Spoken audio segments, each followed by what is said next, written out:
നമസ്കാരം. ഓട്ടപ്രദക്ഷിണത്തിലേക്ക് ഏവർക്കും സ്വാഗതം. ഇന്നത്തെ ഓട്ടപ്രദക്ഷിണത്തിൻ്റെ വിഷയം ഒരല്പം എക്സ്ക്ലൂസീവാണ്. എക്സ്ക്ലൂസീവ് എന്ന് പറഞ്ഞാൽ വാർത്തകൾ ഇത് സംബന്ധിച്ചുള്ള വിവിധ വാർത്തകളായി പുറത്തു വന്നിട്ടുണ്ട്. പക്ഷേ അതിൻ്റെ ഒരു ഉള്ളുകള്ളികൾ ഇതുവരെ ഒരു മാധ്യമവും വിശദീകരിച്ചോ വിശകലനം ചെയ്തോ കണ്ടില്ല. സംഭവം വാർത്തകൾ വളരെ സരളമാണ്. ജന്തർ മന്ദറിൽ നടന്ന പാറ്റാ സമരത്തിൻ്റെ പശ്ചാത്തലത്തിൽ ദില്ലി പോലീസ് ചില കേസുകൾ എടുത്തിരുന്നു. തന്നെയുമല്ല, ദില്ലി പോലീസിന് ചില സംശയങ്ങളുണ്ടായിരുന്നു. ഇത്തരത്തിലുള്ള ഒരു പ്രക്ഷോഭം ആസൂത്രിതമായി രാജ്യത്തിനെതിരെയുള്ള ഒരു പദ്ധതിയുടെ ഭാഗമായി നടപ്പാക്കപ്പെട്ടതാണോ തുടങ്ങിയ സംശയങ്ങളുണ്ടായിരുന്നു. IBയുടെ റിപ്പോർട്ടുണ്ടായിരുന്നു, ഇൻ്റലിജൻസ് ബ്യൂറോയുടെ, ഇത് സംബന്ധിച്ചുള്ള ചില കാര്യങ്ങളെ സംബന്ധിച്ച്. അപ്പോൾ ദില്ലി പോലീസ് എന്തായാലും 180ഓളം സാമൂഹ്യ മാധ്യമ ഹാൻഡിലുകളെയും യൂട്യൂബ് ചാനലുകളെയും എല്ലാം നിരീക്ഷണത്തിലാക്കിയിരിക്കുകയാണ്. അതിനുമപ്പുറത്തേക്ക് 3 PR ഏജൻസികളെ അവർ നിരീക്ഷണ വലയത്തിൽപ്പെടുത്തിയിരിക്കുകയാണ്. അതിൽ തന്നെ ഒരു PR ഏജൻസിയിൽ പുറത്തു വരുന്ന വിവരങ്ങളനുസരിച്ച് ബാർകോഡ് എൻ്റർടൈൻമെൻറ്റ് എന്ന പേരുള്ളൊരു PR ഏജൻസിയിൽ ദില്ലി പോലീസിൻ്റെ റെയ്ഡും നടന്നു കഴിഞ്ഞു ഇതിനോടനുബന്ധിച്ച്. പക്ഷേ ഒരു രഹസ്യ സ്വഭാവം സൂക്ഷിക്കുന്ന ഒരു അന്വേഷണമായതുകൊണ്ട് ഈ പാറ്റാ സമരവുമായി ബന്ധപ്പെട്ടാണ് ബാർകോഡ് ഏജൻസിയിൽ റെയ്ഡ് നടന്നതെന്നുള്ള വിവരം ദില്ലി പോലീസ് ഇതുവരെ ഔദ്യോഗികമായി സ്ഥിരീകരിച്ചിട്ടില്ല. ഈ ബാർകോഡ് എൻ്റർടൈൻമെൻറ്റ് അത്ര നിസ്സാരക്കാരല്ല. ഉർഫി ജാവേദ് പോലുള്ള സോഷ്യൽ മീഡിയ ഇൻഫ്ലുവൻസേഴ്സും റിയാസ് അലി പോലുള്ള മോഡലുമാരും പല സിനിമാ താരങ്ങളുമെല്ലാം അവരുടെ പരസ്യത്തിൻ്റെയും അവരുടെ ഒരു PR ഉണ്ടല്ലോ, പബ്ലിക് റിലേഷൻസിൻ്റെയും എല്ലാം ചുമതല ഏൽപ്പിച്ചിരിക്കുന്ന ബാർകോഡ് എൻ്റർടൈൻമെൻറ്റിനെ ആണ്. ബാർകോഡ് എൻ്റർടൈൻമെൻറ്റിനേക്കാളും കുറച്ചുകൂടി മുന്തിയ PR ഏജൻസികളാണ് ഇപ്പോൾ നിരീക്ഷണത്തിലുള്ള 2 എണ്ണം. ഈ PR ഏജൻസികളുടെ പ്രത്യേകത എന്താണ്? PR ഏജൻസികളുടെ പ്രത്യേകത വളരെ ലളിതമായിട്ട് പറഞ്ഞു തരാം. ഈ പാറ്റകളുടെ സമരം തുടങ്ങി 20-ാം തീയതിയുള്ള പാർലമെൻറ്റ് മാർച്ച്, ജൂലൈ 20-ാം തീയതിയുള്ള പാർലമെൻറ്റ് മാർച്ചിലേക്ക് സംഭവങ്ങൾ എത്തുന്നത് വരെയുള്ള ഒരു സാഹചര്യങ്ങൾ നിങ്ങളൊന്ന് ഓർത്തെടുത്ത് നോക്കൂ. ആരും തിരിഞ്ഞു നോക്കാനില്ലാത്ത പാറ്റാ സമരത്തിലേക്ക് സോനം വാങ്ചുക്ക് വരുന്നു. സോനം വാങ്ചുക്ക് അദ്ദേഹത്തിൻ്റെ കഷ്ടകാലത്തിന് നിരാഹാരം കിടക്കാമെന്ന് സമ്മതിക്കുന്നു. അദ്ദേഹത്തെ വിടാതെ ഒരു തടവുകാരനെ പോലെ പിടിച്ചു വെച്ച് അഭിജിത് ദീപ്കയും കൂട്ടരും അവിടെ ചുറ്റും ഇരിക്കുന്നു. പിന്നീട് വരുന്ന പ്രചരണങ്ങളിലാണ് ഈ PR ഏജൻസികൾ കൃത്യമായിട്ട് ഇടപെട്ടിട്ടുള്ളത്.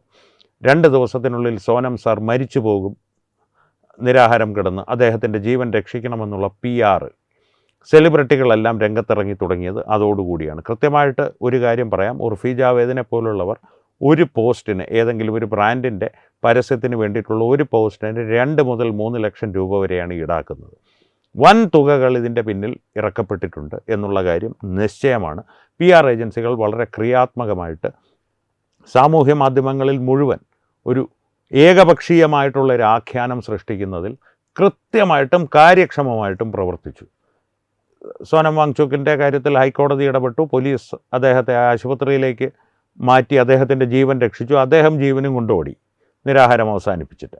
പാറ്റകൾ അടുത്ത ഘട്ടത്തിലേക്ക് കടന്നു. സോനം വാങ്ചുക്കിനെ ഏതെങ്കിലും തരത്തിൽ അപായപ്പെടുത്തി അതിൽ നിന്ന് കുറച്ച് മൈലേജ് ഉണ്ടാക്കാമെന്നുള്ളൊരു പദ്ധതി പൊളിഞ്ഞപ്പോൾ അവരടുത്തത് പാർലമെൻറ്റ് മാർച്ചുമായിട്ട് ഇറങ്ങി. പാർലമെൻറ്റിലേക്കുള്ള ജാഥ അക്രമാസക്തമായപ്പോൾ വീണ്ടും ഈ PR ഏജൻസികൾ വളരെ കാര്യക്ഷമമായി പ്രവർത്തിച്ചു.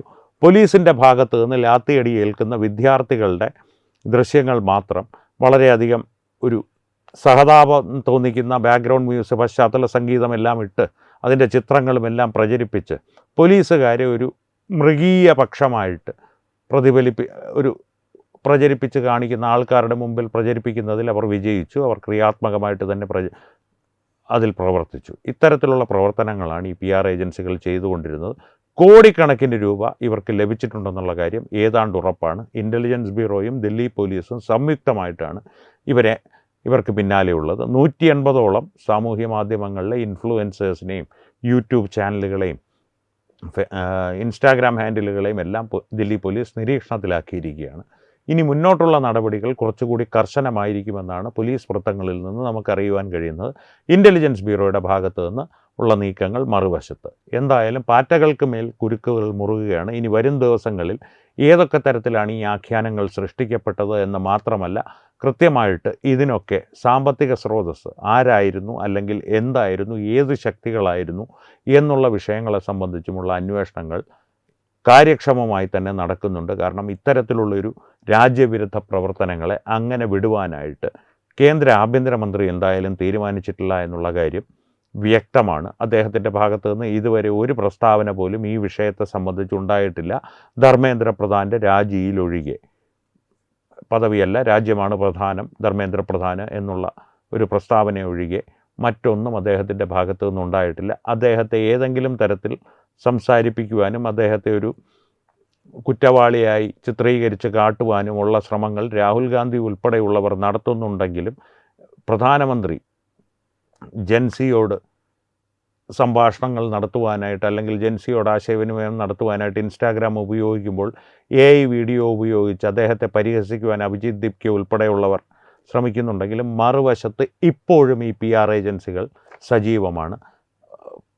ഭാരതീയ സേനയെ അപമാനിച്ച് ഒടുവിൽ മാപ്പ് പറയേണ്ടി വന്ന ഒരു പെൺകുട്ടിയെ BBC വരെ എത്തിക്കുവാനുള്ള എത്തിക്കുന്ന കാര്യത്തിൽ അവർ വിജയിച്ചു കഴിഞ്ഞു. പക്ഷേ അതിനുമപ്പുറത്തേക്ക് എന്തായാലും നിയമത്തിൻ്റെ കൈകൾ അവരെ തേടി എത്തുക തന്നെ ചെയ്യും എന്നാണ് ദില്ലി പോലീസ് നമ്മളോട് പറയുന്നത്. ഇൻ്റലിജൻസ് ബ്യൂറോയും അത്തരത്തിലുള്ളൊരു ലക്ഷ്യത്തിന് വേണ്ടി ഇറങ്ങിത്തിരിച്ചിട്ടുണ്ട്. കാര്യം ഇതൊരു പ്രതികാര നടപടിയാണ്, മോദി സർക്കാരിൻ്റെ പ്രതികാര നടപടിയാണ് എന്നൊക്കെയുള്ള ആരോപണങ്ങൾ ഇനി ഉണ്ടാകാം. പക്ഷേ കൃത്യമായിട്ടുള്ള വിവരങ്ങൾ പുറത്തു വരുമ്പോൾ ഒരു വിദ്യാർത്ഥി പ്രക്ഷോഭത്തിന് എന്തിനാണ് PR ഏജൻസി? ശരി, അവരുടെ ഒരു പുതിയ ആശയമാണത്. PR ഏജൻസികളെ ഉപയോഗിച്ചു സെലിബ്രിറ്റികൾക്ക് പണം നൽകി ഇത്തരത്തിലുള്ളൊരു സമരത്തിൻ്റെ പിന്തുണയ്ക്കായി ഇറക്കുമ്പോൾ അതും ചോദ്യം ചെയ്യപ്പെടേണ്ട ഒരു കാര്യം തന്നെയാണ്. സെലിബ്രിറ്റികളെന്ന് പറയുമ്പോൾ ഒരു കാര്യം കൃത്യമായിട്ട് ഓർക്കുക, കേരളത്തിലേക്കും അന്വേഷണങ്ങൾ നീളുവാനുള്ള സർവ്വസാധ്യതകളും നിലവിലുണ്ട്. രഞ്ജിനി ഹരിദാസ്, മഞ്ജു വാര്യർ, ടൊവിനോ തോമസ്, മമ്മൂട്ടി തുടങ്ങിയ നിരവധി പ്രമുഖർ ഈ സമരത്തിനെ പിന്തുണച്ച് രംഗത്തെത്തിയിരുന്നു. അതിലെല്ലാം അവർക്കെന്തെങ്കിലും സാമ്പത്തികമായിട്ടുള്ള മെച്ചമുണ്ടായിട്ടുണ്ടോ എന്നുള്ള കാര്യങ്ങൾ തീർച്ചയായും അന്വേഷണത്തിൻ്റെ പരിധിയിൽ വരും. അത്തരത്തിലേക്ക് കാര്യങ്ങൾ നീങ്ങുക തന്നെ ചെയ്യും. പക്ഷേ ദില്ലി പോലീസിനെയും ഇൻ്റലിജൻസ് ബ്യൂറോയും ഒക്കെ സംബന്ധിച്ച് കേരളത്തിലെ ഏറ്റവും വലിയ സെലിബ്രിറ്റി എന്ന് വേണമെങ്കിൽ ഈ പറഞ്ഞ കൂട്ടത്തിൽ പറയാവുന്ന മമ്മൂട്ടി പോലും അവരെ സംബന്ധിച്ച് നിസ്സാരരാണ്. അതിലും ഒരു പക്ഷേ മേലെയായിരിക്കും ഉർഫി ജാവേദിൻ്റെ സ്ഥാനം അവരെ സംബന്ധിച്ച് ഈ അന്വേഷണത്തിൻ്റെ പരിധിയിൽ വരുമ്പോൾ. കാരണം ഈ സോഷ്യൽ മീഡിയ ഇൻഫ്ലുവൻസ് എന്ന് പറയുന്ന കാര്യം ഒരു പക്ഷേ മമ്മൂട്ടിയേക്കാൾ കുറേ അധികം ഉർഫി ജാവേദിനുണ്ടാകും. ഉർഫി ജാവേദ് അവർക്ക് ഗുണമുണ്ടാകുന്ന സന്ദർഭങ്ങളിൽ അമ്പലങ്ങളിലൊക്കെ കറങ്ങി നടക്കുമെങ്കിലും സാമൂഹ്യ മാധ്യമങ്ങളിലെ പ്രവർത്തനം സംബന്ധിച്ച് അവർ വളരെ പ്രൊഫഷണലാണ്. കാശ് കിട്ടിയാൽ അവരെന്തും പ്രചരിപ്പിക്കും. റിയാസ് അലിയെ പോലുള്ളവർ കൃത്യമായിട്ടുള്ള ലക്ഷ്യബോധങ്ങളോടുകൂടിയും മതബോധത്തോടുകൂടിയും പ്രവർത്തിക്കുന്നവരാണെന്നുള്ളത് തെളിയിച്ചിട്ടുണ്ട് പലവട്ടം. റിയാസ് അലി എന്ന് പറയുന്ന ഒരു മോഡലാണ്. പ്രേക്ഷകരിൽ സാധാരണക്കാർക്ക് പരിചയമുണ്ടാവണമെന്നില്ല. ഇതെല്ലാം ഈ പറയുന്ന പോലെ സോഷ്യൽ മീഡിയ ഇൻഫ്ലുവൻസേഴ്സാണ്, വലിയ സ്വാധീനമുള്ളവരാണ് സാമൂഹ്യ മാധ്യമങ്ങളിൽ എന്നാണ് പറയപ്പെടുന്നത്. ദശലക്ഷക്കണക്കിന് ഫോളോവേഴ്സും ഒക്കെയുള്ള ആളുകളാണ്, വലിയ ആൾക്കാരാണ്. അവരെല്ലാം ദില്ലി പോലീസ് അന്വേഷണത്തിൻ്റെ പരിധിയിൽ കൊണ്ടുവന്നിട്ടുണ്ട്. അതിൻ്റെ ചുവട് പിടിച്ച് തന്നെ കേരളത്തിലേക്കും അന്വേഷണങ്ങൾ എത്തുക തന്നെ ചെയ്യും. ഇനി PR ഏജൻസികളിലേക്ക് തിരികെ വന്നാൽ അവിടെയാണ് ഈ വിഷയത്തിൻ്റെ പ്രധാന ആണിക്കല്ല് കിടക്കുന്നത്. PR ഏജൻസികളിൽ ഈ ബാർകോഡ് എൻ്റർടൈൻമെൻറ്റ് എന്ന PR ഏജൻസിയുടെ കാര്യം നോക്കിക്കഴിഞ്ഞാൽ അതിൻ്റെ ഉടമസ്ഥരെല്ലാം ഹിന്ദുക്കളായിരിക്കും. പക്ഷേ ഒരു കാര്യം പ്രേക്ഷകരൊന്ന് ആഴത്തിലൊന്ന് അന്വേഷിച്ച് കഴിഞ്ഞാൽ ഇപ്പോൾ ആരുടെയും പേര് തത്വമൈ ന്യൂസ് അല്ലെങ്കിൽ ഓട്ടപ്രദർശനവും നിങ്ങളുടെ മുമ്പിൽ വെളിപ്പെടുത്തുന്നില്ല. കാരണം ദില്ലി പോലീസ് വെളിപ്പെടുത്തുന്നതിനനുസരിച്ച് മാത്രമേ അത് വെളിപ്പെടുത്തുവാനുള്ള അനുവാദം നിയമപരമായി ഞങ്ങൾക്കുള്ളൂ. PR ഏജൻസികളുടെ കാര്യം പറഞ്ഞു കഴിഞ്ഞാൽ അവർ കൃത്യമായിട്ട് ജിഹാദികളുടെ സാമ്പത്തിക സ്രോതസ്സിൽ പ്രവർത്തിക്കുന്ന PR ഏജൻസികളാണ് എന്നുള്ള കാര്യത്തിൽ സംശയമൊന്നും വേണ്ട. ഈ പറഞ്ഞ 3 പേർ ബാർകോഡ് എൻ്റർടൈൻമെൻറ്റ് അങ്ങനെയാണെന്നല്ല ഞാൻ പറഞ്ഞത്. ഭാരതത്തിലെ പ്രത്യേകിച്ച് കേരളത്തോട് ബന്ധമുള്ള പ്രമുഖ PR ഏജൻസികളിൽ പലതും അങ്ങനെ തന്നെയാണ് പ്രവർത്തിക്കുന്നത്. തന്നെയുമല്ല, ഇത്തരത്തിലുള്ള ടോപ്പ് സെലിബ്രിറ്റി അക്കൗണ്ട്സ്, ഈ ഓരോ സെലിബ്രിറ്റിയുടെ കാര്യം വരുമ്പോൾ ഇപ്പോൾ സെലിബ്രിറ്റി X, ഞാനൊരു സെലിബ്രിറ്റി ആണെങ്കിൽ എൻ്റെ അക്കൗണ്ടിന് എൻ്റെ ഒരു പരസ്യവും അല്ലെങ്കിൽ എൻ്റെ പ്രചരണവും ഒക്കെ അവരേറ്റെടുക്കുമ്പോൾ എന്നെ അവരൊരു അക്കൗണ്ടായിട്ടാണ് കാണുന്നത്. മനോജ് വേണുഗോപാൽ ഒരു അക്കൗണ്ടാണ്.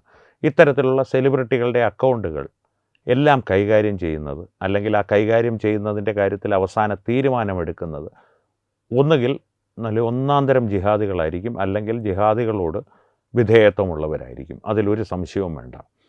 അത് സെലിബ്രിറ്റികളുടെ കാര്യത്തിൽ മാത്രമല്ല, വലിയ കമ്പനികളുടെ കാര്യത്തിലും, അതും പേര് കേട്ടാൽ നമുക്ക് ഞെട്ടിപ്പോകുന്ന കമ്പനികളുടെ കാര്യത്തിലും, അംബാനി അദാനി അല്ല ഞാൻ ഉദ്ദേശിക്കുന്നത്, കേരളത്തിൻ്റെ പശ്ചാത്തലത്തിൽ വലിയ ശതകോടീശ്വരന്മാർ പലപ്പോഴും ഈ വാച്ചുകളുടെ ഒരു ഗംഭീര കളക്ഷനുമായിട്ടും കാറുകളുടെ ഗംഭീര കളക്ഷനുമായിട്ടുമൊക്കെ സാമൂഹ്യ മാധ്യമങ്ങളിൽ നിറഞ്ഞു നിൽക്കുന്ന പലരുടെയും കമ്പനികളുടെ പരസ്യചിത്രങ്ങളും അല്ലെങ്കിൽ പരസ്യപ്രചാരണത്തിൻ്റെയും പൂർണ്ണ ഉത്തരവാദിത്വം ഇത്തരം ജിഹാദികൾക്കായിരിക്കും.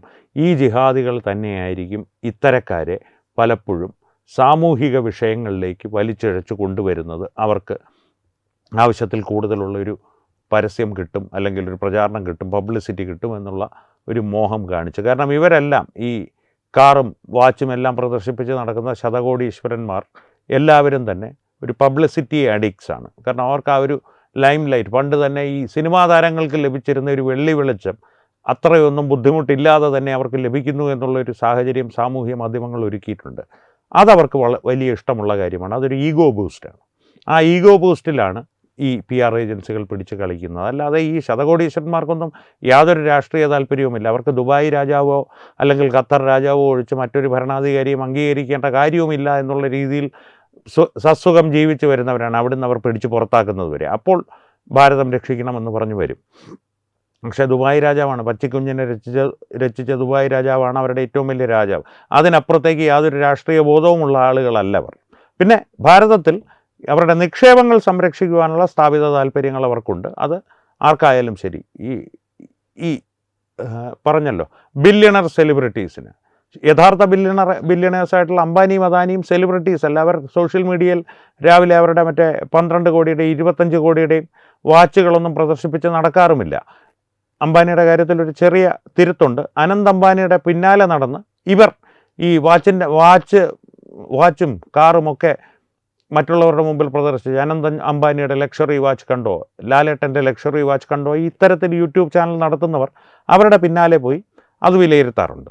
അല്ലാതെ അവർ സാമൂഹ്യ മാധ്യമങ്ങളിൽ ജേക്കബ് ആൻഡ് കോ എനിക്ക് വേണ്ടിയിട്ട് നിർമ്മിച്ച 160 കോടിയുടെ വാച്ച് ഇതിൻ്റെ പ്രത്യേകതകൾ എന്ന് പറഞ്ഞൊരു വീഡിയോ അവരാരും ചെയ്യാറില്ല. പക്ഷേ ഈ നമ്മുടെ കേരളത്തിലെ ശതകോടീശ്വരന്മാർ ചെയ്യാറുണ്ട് ചിലരൊക്കെ. അവരുടെ കമ്പനികളുടെ പ്രചരണവും ഒരു പരിധിവരെ പറഞ്ഞാൽ അവരുടെ ഒരു സാമൂഹ്യ മാധ്യമങ്ങളിലെ മുഖ്യധാര മാധ്യമങ്ങളിലെ ഇടപെടലുകൾ പോലും പൂർണ്ണമായും നിയന്ത്രിക്കുന്നത് പലപ്പോഴും PR ഏജൻസികളാണ്. അതിൽ തന്നെ പ്രത്യേകമായ ആ PR ഏജൻസികളിൽ പ്രമുഖ സ്ഥാനങ്ങൾ വഹിക്കുന്ന ജിഹാദികൾ. ഈ ജിഹാദികളിൽ പലരും നമുക്കറിയുവാൻ കഴിയുന്ന വിവരങ്ങളനുസരിച്ച് കൃത്യമായിട്ട് ദുബായിലെ ഹവാല പണം വെളുപ്പിക്കുന്ന പാകിസ്ഥാനി ശൃംഖലകളുമായിട്ട് ബന്ധപ്പെട്ടിട്ടുള്ള ഭാരതീയ അധോലോകത്തിൻ്റെ ഒരു ഏജൻറ്റുമാരോ അല്ലെങ്കിൽ പ്രതിനിധികളോ ആയിട്ടാണ് ഈ PR ഏജൻസികളുടെ ഉള്ളിൽ എത്തപ്പെടുന്നത് എന്നാണ് നമുക്കറിയുവാൻ കഴിയുന്നത്. ഇതിൻ്റെ വിശദ വിവരങ്ങളും കൂടുതൽ സത്യാവസ്ഥകളും വരും ദിവസങ്ങളിൽ പുറത്തു വരേണ്ടതുണ്ട്. അതുകൊണ്ടാണ് ഇതിലൊരാളുടെയും പേര് പറയാത്തത്. പക്ഷേ ബാർക്കോഡ് എൻ്റർടൈൻമെൻറ്റിൽ റെയ്ഡ് നടന്നു എന്നുള്ളത് ദില്ലി പോലീസിൻ്റെയും IB സംയുക്തമായിട്ടുണ്ടായിരുന്നോ എന്നുള്ളത് ഔദ്യോഗികമായിട്ട് പുറത്തു വന്നിട്ടില്ല. റെയ്ഡ് നടന്നു എന്നുള്ളത് സത്യമാണ്. മറ്റ് PR ഏജൻസികൾ 2 എണ്ണം ഇപ്പോൾ ഔദ്യോഗികമായി നിരീക്ഷണത്തിലുണ്ട് എന്നറിയുവാൻ കഴിയുന്നു. കൂടുതൽ ഏജൻസികളിലേക്കും ഏജൻസികളിൽ ഇത്തരത്തിലുള്ള പ്രതിനിധികളിലേക്കും അന്വേഷണം എത്തുമെന്നുള്ള കാര്യം തീർച്ചയാണ്. എന്തായാലും പാറ്റകളുടെ പിന്നിലുള്ള സ്രോതസ്സുകളെക്കുറിച്ച് ഭാരത സർക്കാർ അന്വേഷണം തുടങ്ങിക്കഴിഞ്ഞു. അമിത്ഷാ പറയുന്നത് ഒരുത്തനെയും വിടില്ല എന്നാണ്. തൊട്ടവനെയും വിടില്ല, തൊടാൻ പറഞ്ഞവനെയും വിടില്ല, തൊടാൻ പറഞ്ഞവനോട് കാശ് കൊടുത്തവനെയും വിടില്ല, ഒരുത്തനെയും വിടില്ല എന്നുള്ള തീരുമാനത്തിലാണ് അമിത്ഷാ എന്നാണ് ഇതുകൊണ്ട് നമുക്ക് മനസ്സിലാക്കുവാൻ സാധിക്കുന്നത്. അപ്പോൾ ഈ വിഷയത്തെ സംബന്ധിച്ച് പ്രേക്ഷകരുടെ അഭിപ്രായങ്ങൾ തീർച്ചയായും കമൻറ്റുകളിലൂടെ ഞങ്ങളുമായി പങ്കുവയ്ക്കുക. ഒപ്പം തത്വമൈ ന്യൂസിൻ്റെ യൂട്യൂബ് ചാനൽ നിങ്ങൾ ഇതുവരെ സബ്സ്ക്രൈബ് ചെയ്തിട്ടില്ലെങ്കിൽ തീർച്ചയായും സബ്സ്ക്രൈബ് ചെയ്തിട്ടുണ്ടെന്ന് ഉറപ്പുവരുത്തുക. വീഡിയോ ലൈക്ക് ചെയ്യുക, പരമാവധി ആളുകളുമായി ഈ വീഡിയോ പങ്കുവയ്ക്കാനായി ഷെയർ ചെയ്യുക. അപ്പോൾ ഈ വിഷയത്തിലും മറ്റു വിഷയങ്ങളിലും സംവാദങ്ങൾ തുടരട്ടെ. വീണ്ടും കാണാം. നന്ദി. ശുഭരാത്രി.